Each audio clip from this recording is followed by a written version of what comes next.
You're listening to Popcorn Conspiracy on CentralCoastRadio.com. I'm your host, Kyle, and I'd like to talk a little bit about a film that I just saw as part of the German Film Festival, which is about to start in Melbourne. It's called Sissy and I, or Sissy and Ich, but, well, it's a period piece. It's set at the tail end of the 1800s, and it tells a story of the clumsy and somewhat unrefined Countess Irma Stey, played by Sandra Huller. And she stands at a crossroads. She's in her early 40s, and she is forced by her mother to become a lady in waiting to Empress Elizabeth of Austria, played by Suzanne Wolf. Now, Irma's mother warns her that Elizabeth, or Sisi, as she's known throughout history, uh, she has a she has such a magneticism and such a power to her that when she has her gaze upon you, it's like all the light of the world has been turned on. But when she takes her attention away from you, or when she is not interested in you anymore, it is like all those lights have been turned off. Now, from the moment that Irma arrives at Sisi's woman-only commune in Greece, uh, the royals' bizarre eccentricities are laid bare. She's kind of put herself in this self isolation, and well, isolation at least as far away from her husband, the emperor, and her duties towards the Austria-Hungarian court. Um, but Sissy has a way. She forces her other handmaidens to perform these acts of athleticism. She forces upon them strict diets, and also forces upon them the consumption of various daily narcotics and drugs, pretty much turning her handmaidens into drug addicts, just like she is. Now, Irma says that Sissy has complete power and complete control over this little world of herself, of her own, that she's created while she's in this self-imposed exile. She has like this complete freedom, and well, Sissy's spell starts to fall on Irma, and soon the both of them form a very close bond. But the outside world continues to close in around the two women, and they are going to travel down this fatal path which will join them together forever in history. Now, this film was written by, well, it was directed by Jorge Finsterwalder, and she writes it along with her best-selling author husband Christian Krach. Now, what the two have really set to create here is a film which looks at the true life Empress in a different way than many other films that have been based around her have looked at her. Like, she is a very she's a very popular figure in German and Austrian history. Now, but this film really does kind of seeks to dispel some of the mythos that surrounds the woman and stuff that is built up over the 125 years since her assassination in 1898. But it also is to show her as a something of a tragic figure, as like a very modern woman who was perhaps just born in the wrong era of history.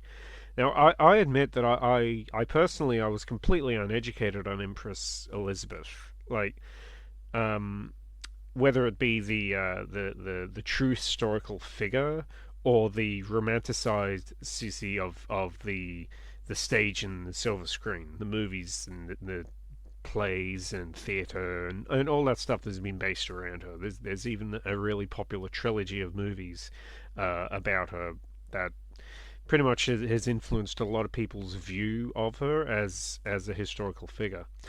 But now, even a cursory glance over her biography is enough to kind of to show you that to show an audience at least somewhat of her tragic story, and I really recommend that people do that before seeing this movie.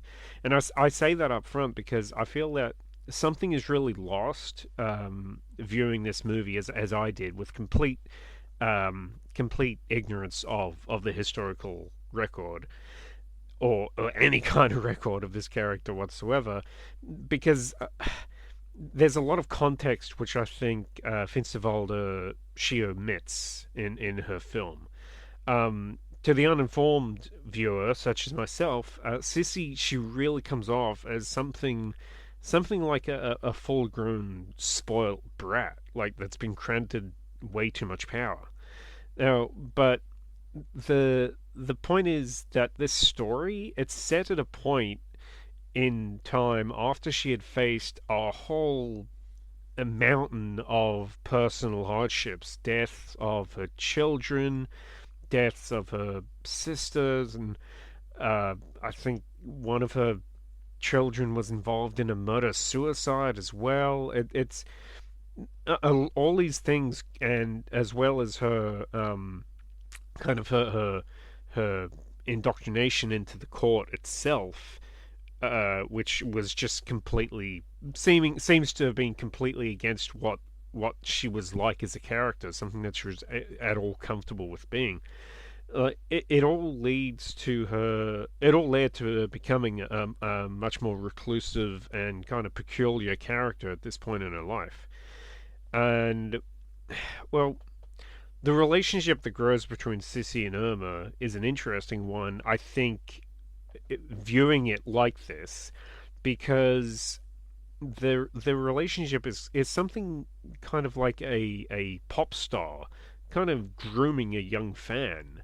um, Sissy has this influence over Irma in quite a negative way, and it can be a little bit hard to see as uh, just to see just how much control that she starts to have, even just subtle control that Sissy starts to have over Irma. Um, Hula and Wolf, they both share a chemistry together. The actors portraying both characters, they share a chemistry together, which helps bridge what I think the personal connection that's kind of lacking from the script. The film is quite brave though the real matter of fact way that it portrays Irma's reliance on this toxic friendship and its effects on her, such as her really starting to go along with things like developing an eating disorder because that's what Sissy wants her to do. And it doesn't it doesn't really present this as being a blatantly negative thing. It's something it just shows you it and it allows you to come to your own conclusion. Which I think kind of showing that toxic relationship. I think it's an interesting thing if you understand the context of what brought Sissy or Countess Elizabeth Sissy, what brought her to be that kind of a person. I think it makes it really interesting. But without that context, there's you kind of wonder why exactly does Irma like this person. It's just something that I think is missing from the movie if you don't know the backstory a little bit. Being a period film, the costume design by Tanja Hausner is really impressive. It shifts between both the formal aristocracy of the period, but there's also a very much unrestrained because, well, Empress Elizabeth, she's fleeing from the stuffiness of high society, and so a large part of that is also includes her complete rejection of their their clothing and their tight bodices and all that kind of stuff.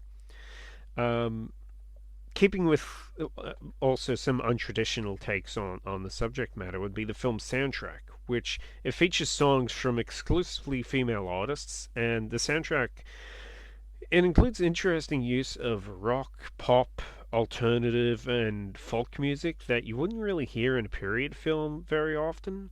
Now, I can't say that it always works, but it harkens back to movies like, Sofia Coppola's Marie Antoinette, in its more modern slant on a classic story.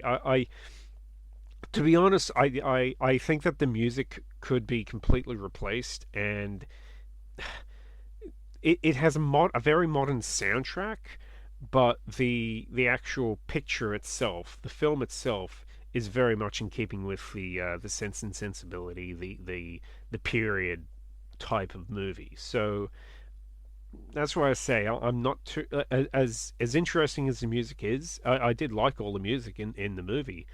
I don't think it really fits with the movie. If you get my drift.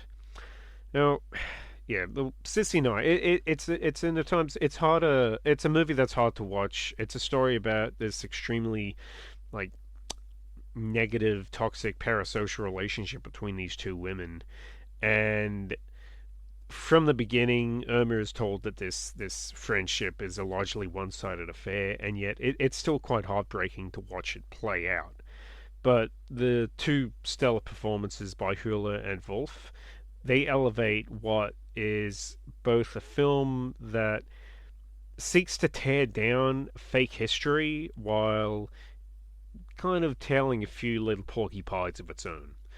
So it's an interesting film, but um, I think that yeah, I think that some context to the Empress Elizabeth.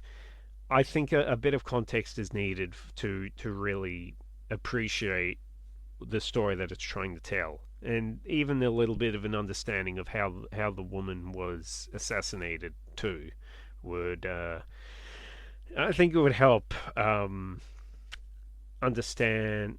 I think it would help the twist that this movie kind of goes with. If you at least understand some level of history. Anyway, but I'm going to give this 3 out of 5. Give it a shot. See what you think of it. There's plenty of interesting films part of the German Film Festival this year, and yeah. You're listening to the Popcorn Conspiracy on CentralCoastRadio.com, and we'll be back right after this.